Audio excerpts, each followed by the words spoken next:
Welcome once again, children. Now today we will discuss about soil as resources. As you know that soil is the most important renewable natural resource. Okay, it is the medium of plant growth and support different type of living organism. Okay, जैसा कि हम सब लोग जानते हैं कि जो अर्थ है वो जो सॉइल है वो आपका सबसे मोस्ट इम्पॉर्टेंट क्या है, वो आपका रिसोर्स है, रिन्यूएबल रिसोर्स है. ओके, और सबसे इम्पॉर्टेंट क्यों है? क्योंकि अर्थ के ऊपर जितने भी हमारे यहाँ पे जो भी एक तरह से कह सकते हैं कि लाइफ को सपोर्ट करने के लिए ये सबसे इम्पॉर्टेंट रिसोर्स है. Okay, so first of all if we will talk about that what is soil. Soil है क्या? तो सॉइल इट मीन्स सॉइल एक ऐसा पर्टिकुलर कह सकते हैं कि रिसोर्स है जो कि लाखों करोड़ों सालों में बहुत सारी प्रोसेस से होकर बनता है.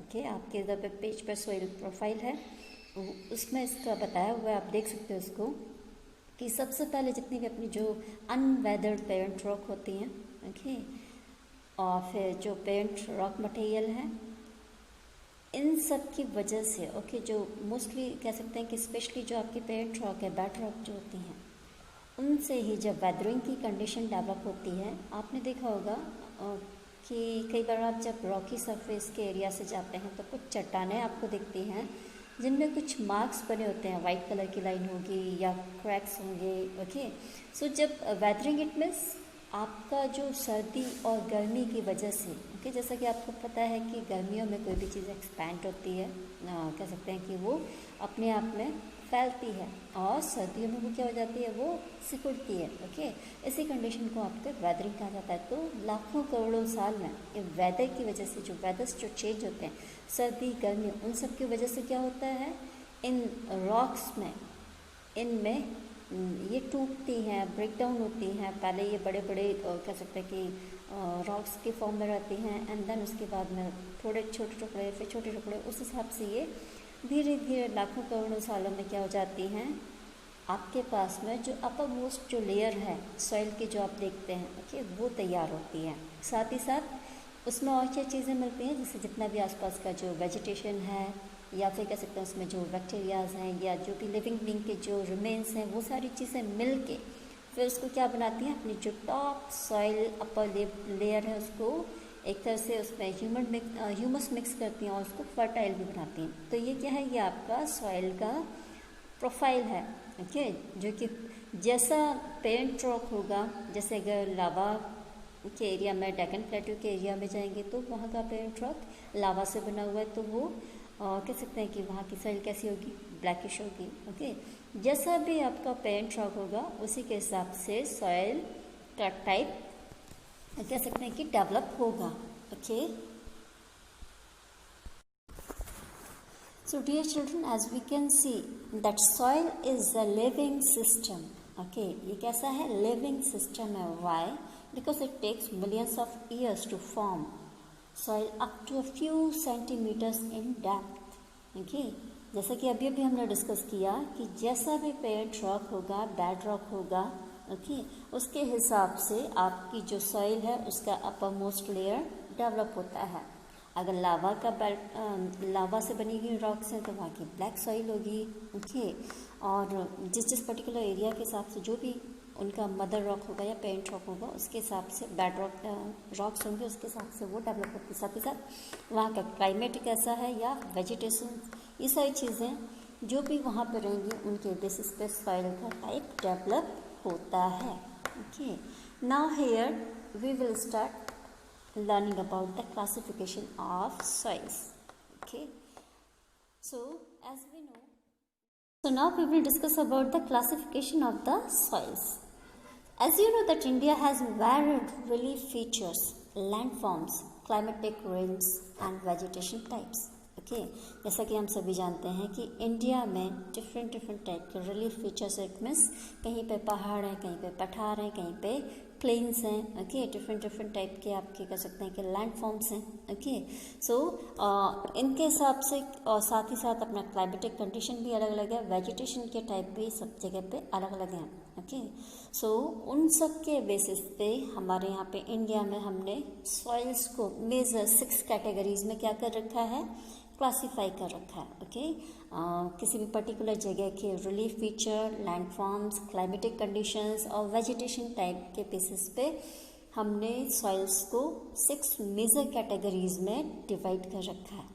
So now first of all we will discuss about the alluvial soil. So this is the, we can say, the most fertile soil. Okay, ये सबसे fertile soil है and we can see it in the northern plains of India. The total northern plains of India, it is developed due to the alluvial soil. जो आपकी alluvial soil है वो कैसी मिट्टी है आपकी, ये मिट्टी basically these are form due to the depositional feature of the rivers. अपने जो नॉर्दर्न जो प्लेन्स हैं वो किसकी वजह से बने हैं, जो हमारे 3 मुख्य कह सकते हैं कि हिमालयन रिवर सिस्टम है, the Indus, the Ganga and the Brahmaputra. Okay, so this particular plain area और we can say the area made up of alluvial soil, it is made because of the depositional feature of the rivers. ये क्या करती है नदियाँ, हर साल ये बाढ़ के साथ में सब जगह से अपने साथ में मिट्टी, अपर क्रस्ट का जो मिट्टी है उसको बहा के लाती हैं और किनारों पे इसको जमा करती जाती हैं। ठीक है, इस तरीके से ये क्या बने, हमारे जितने भी नॉर्दर्न प्लेन्स हैं वो सारे बने हुए हैं। ओके, जैसा कि हमारे इस मैप में भी हम देख सकते हैं, ये मैप है अपने पास में, यहाँ आप देखिए ये जो ग्रीन कलर है, okay, see this one alluvial soil. Okay, so this is your alluvial soil.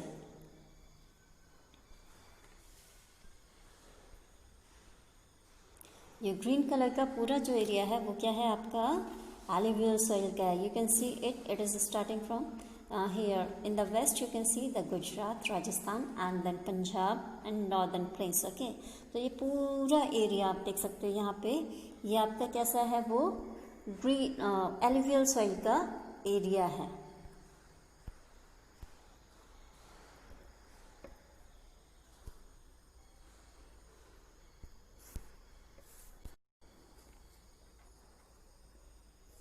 So here you can see in this map that this particular portion, this whole from here to this arc, it is the portion of alluvial soil. ये सारा आप क्या देख सकते हैं, पूरा का पूरा किससे बना हुआ है, alluvial soil से. जैसे कि हमने पहले भी पढ़ा कि गंगा, ब्रह्मपुत्र, इंडस, इन तीनों रिवर्स को मिला के ये आपका alluvial soil फॉर्म हुआ है. ओके, इनके डिपोजिशनल फीचर की वजह से इनमें से ये जमा करती जाती हैं, उसकी वजह से क्या बना आपका नॉर्दर्न प्लेन. ओके, उसके बाद ये जो एलुवियल सॉइल है ये कैसा है, इसको हम 2 टाइप्स में डिवाइड कर सकते हैं. ओके, कौन कौन से 2 टाइप्स हैं आपके, इनको इनकी एज के बेसिस पे कह सकते हैं, टाइम के बेसिस पे इसको डिवाइड किया जा सकता है. तो ये 2 टाइप की होती हैं. Alluvial soil is having 2 types, one is khadar, another is bangar. Okay, तो खादर कैसी है आपकी, khadar is it's new in age. अगर खादर सॉइल की बात करेंगे so it is new in age, it's clay, it's loamy. Okay, and it is very very fertile. और जबकि बांगर वो कैसी है, it is having more concentration of the kankars. जो कंकड़ होते हैं, जो पत्थर होते हैं, बांगर सॉइल में कंकड़ बहुत ज़्यादा हैं. साथ ही ये लेस फर्टाइल है, इसमें ह्यूमस कम है. ओके, सो जो खादर है वो कैसी है, न्यू है. बांगर कैसी है, वो ओल्ड है, उसमें कंकड़ हैं और लेस फर्टाइल है. जबकि खादर न्यू है, क्लेई है, लूमी है और फर्टाइल है. ठीक है, ये 2 टाइप से हमारे एलुवियल सॉइल के. अब हम देखेंगे कि एलुवियल सॉइल किन किन चीज़ों में रिच है. ओके, सो सबसे पहले यहाँ पे हम देखेंगे कि एलुवियल सॉइल आप देख सकते हैं यहाँ पे it is having good portion of, और we can say proportion of potash. इसमें क्या क्या है, potash, phosphoric acid, lime. Okay, ये सब चीज़ें इसमें, ये पर्टिकुलर मिनरल्स इसमें हैं जो कि sugarcane, paddy, wheat and other cereals और पल्सेस या दालों के लिए बहुत अच्छे हैं. ठीक है, सो ये हमने डिस्कस किया अबाउट द एलुवियल सॉइल. ना second major soil is that is black soil. In our India, this is the most, you can say, it is also very fertile, and most of the portion of Deccan Plateau it is covered by black soil. हमारे India का जो Deccan Plateau है वो black soil से covered है. Okay, अभी हम we can call it Regar soil also. Black soil को हम दूसरा नाम इसका क्या है, रेगर soil, उसके नाम से भी जाना जाता है. As well as we used to call it cotton soil.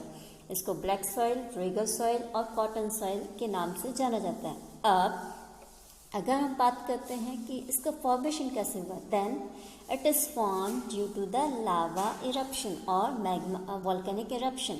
जो वॉल्केनिक इरप्शन हुए थे पहले, ओके, उनमें से जो लावा निकला, जो मैग्मा निकला, सो ये जो डेक्कन प्लेट्यू है हमारे देश का, वो किससे फॉर्म है, वो इसी लावा से फॉर्म है.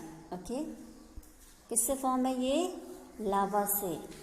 So here you can see this particular portion, okay, the Deccan Plateau, the west, we can see from most of the western portion of the Deccan Plateau, it is covered by the black soil. Here you can see it is the portion of black soil, okay, and it is also very fertile, and this is very good for the cotton, okay, for the growth of cotton. So because of that only we are calling it cotton soil as well.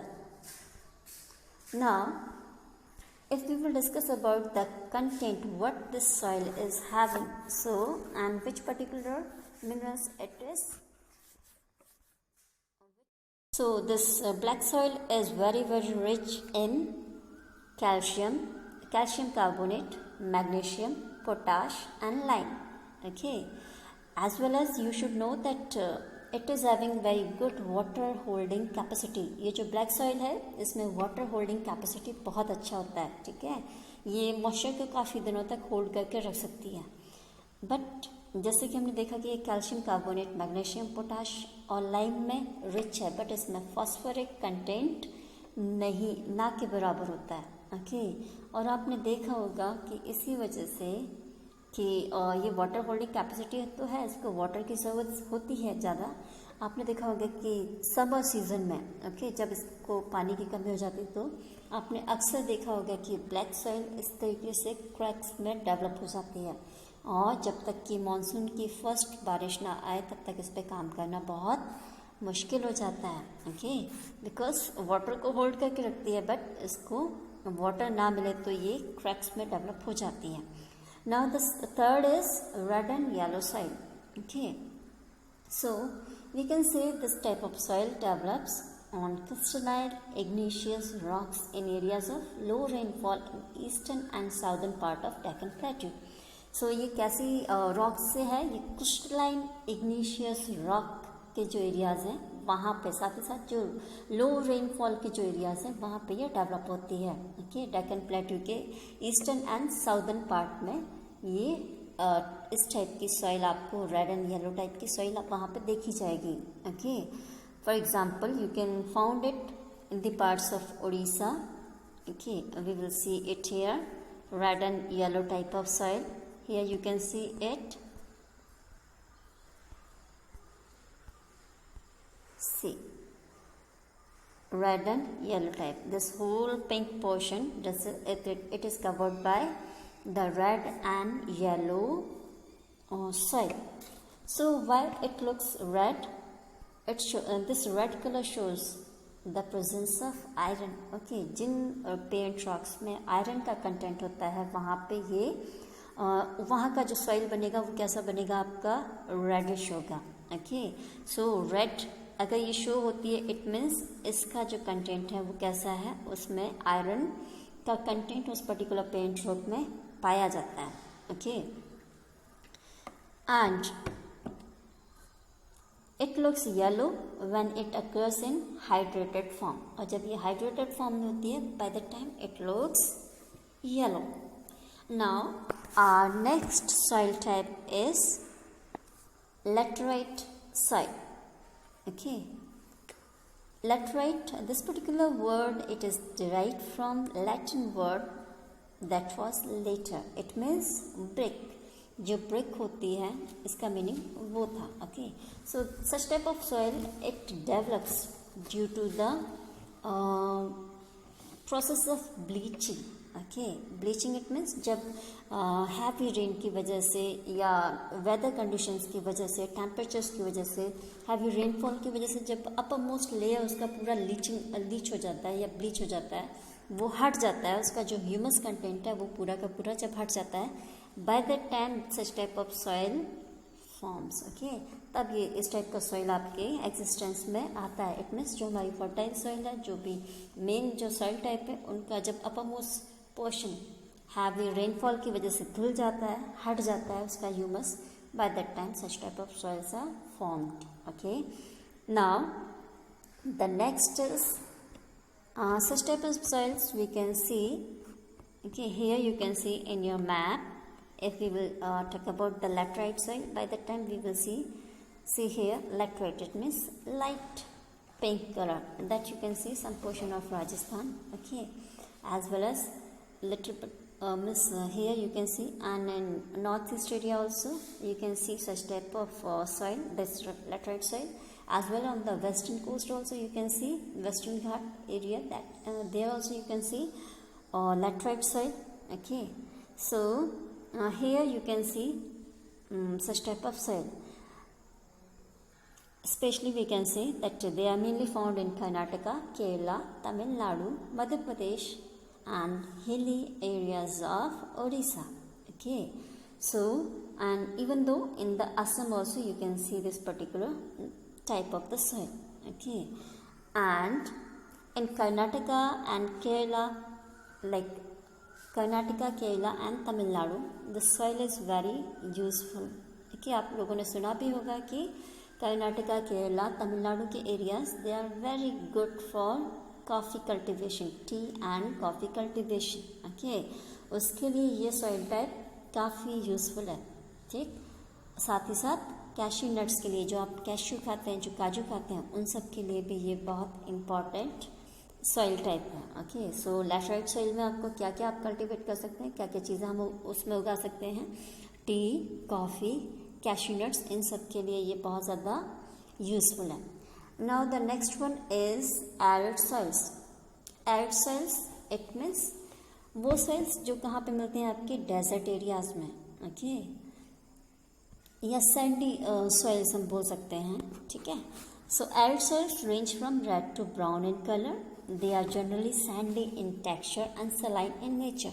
So red, ये आपकी arid जो soils हैं, जो रेतीली, एक तरह से कह सकते हैं रेगिस्तान के एरिया में जो सॉइल मिलती है, डेजर्ट्स में जो सॉइल मिलती है, वो कैसे होती है, रेड से लेके ब्राउन कलर की रेंज में होती है। साथ ही ये कैसे होते हैं, सैंडी इन टेक्सचर, मीन्स जब आप इनको हाथ में लेंगे तो रेत वाला टेक्सचर होगा, भुरभुरा सा एक टेक्सचर इसमें होगा, और सलाइन इन नेचर। ओके, जब जैसे क्योंकि यहाँ पर डिहाइड्रेशन बहुत ज़्यादा होता है, उसकी वजह से सॉल्टी कंटेंट भी इन सॉइल्स में रहता है।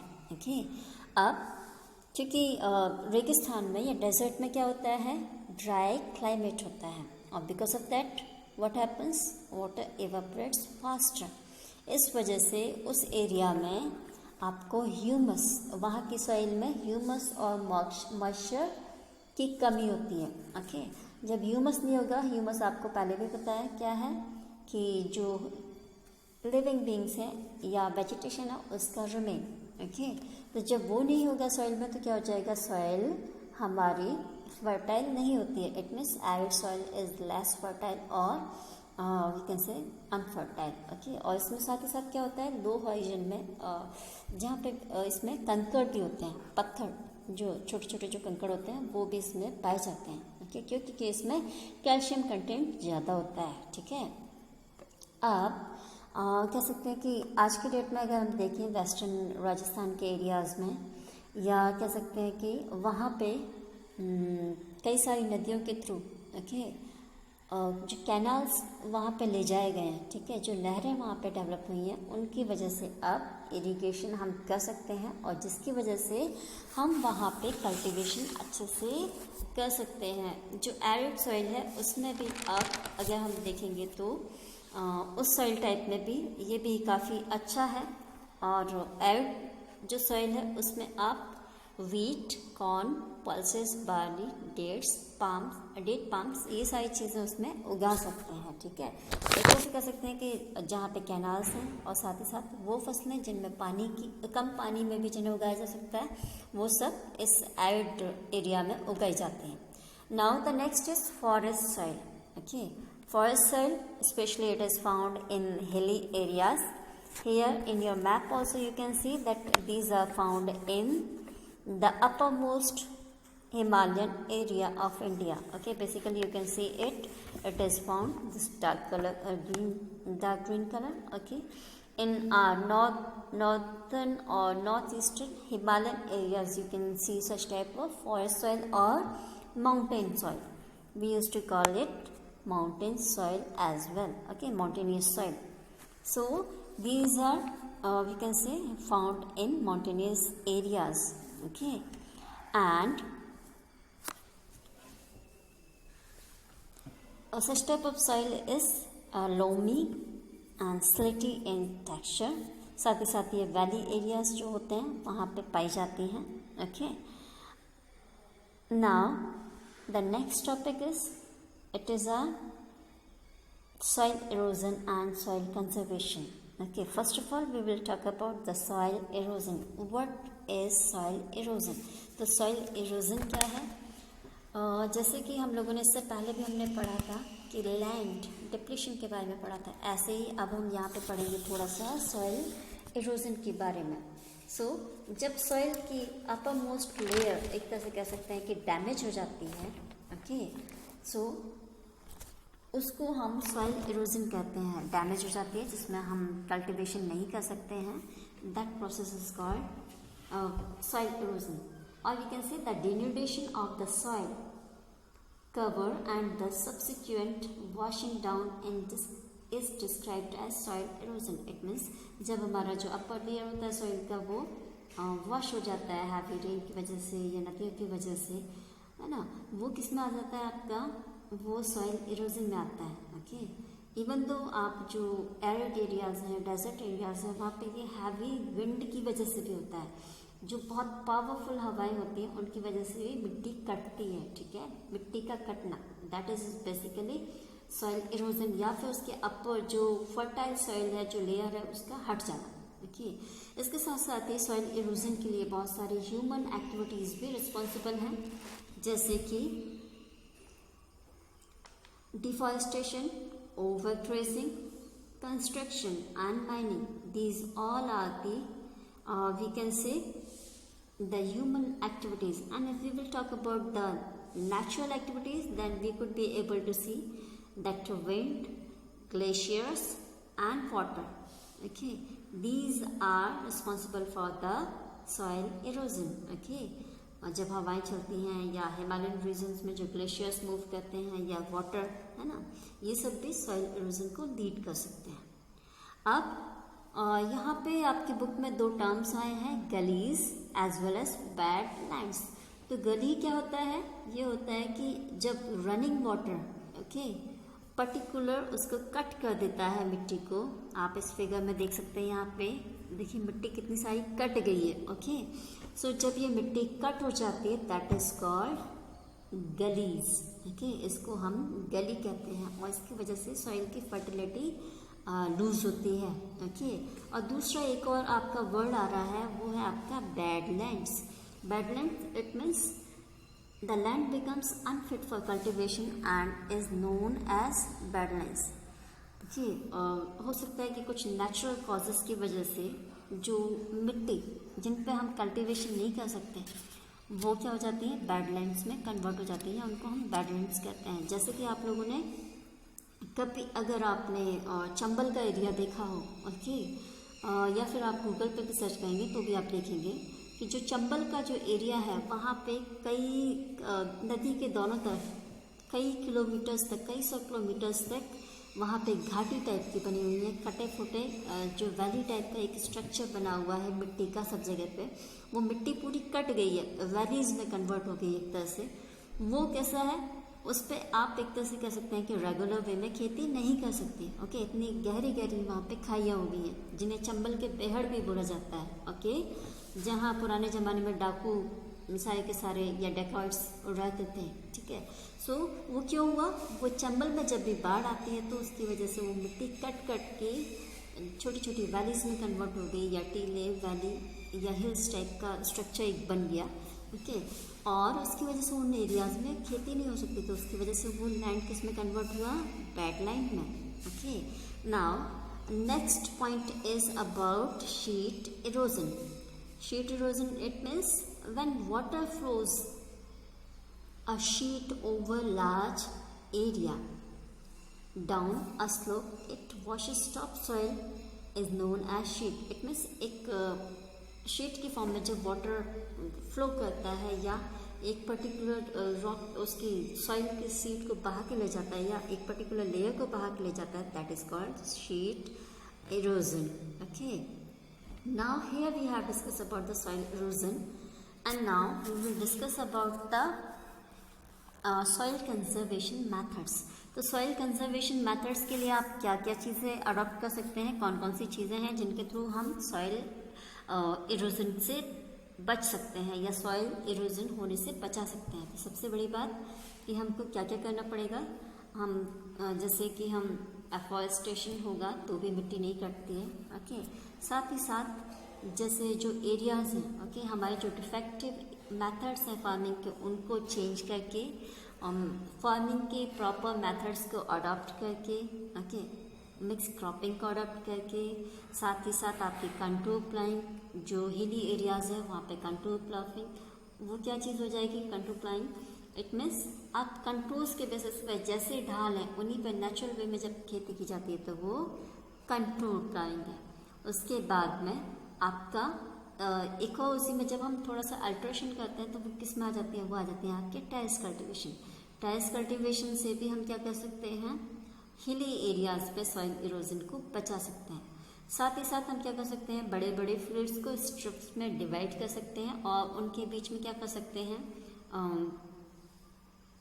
ग्रास की जो स्ट्रिप्स हैं वो डेवलप कर सकते हैं, वो लगा सकते हैं। क्यों, जिससे कि हवा से या पानी से सॉइल डैमेज ना हो, ओके। साथ ही साथ जो शेल्टर बेल्ट है एक वो भी हम डेवलप कर सकते हैं, पेड़ों के पेड़ लगा सकते हैं बीच बीच में, ओके, जिससे कि मिट्टी आपकी उसकी रूट्स में फंसी रहेगी पेड़ों की और सॉइल इरोजन से बचेंगे हम। और डेजर्ट एरियाज में आप क्या कर सकते हैं, कल भी थोड़ा सा डिस्कस किया था कि हम वहाँ पे थॉर्नी बुशेस को लगा के भी सैंड ड्यून्स को एक जगह से दूसरी जगह जाने से रोक सकते हैं, ठीक है। So these all were the soil conservation methods. So here now we have finished that chapter, children. So you are requested to watch all 3 videos in proper way, as well as please find out your queries, okay. Thank you, have a nice day.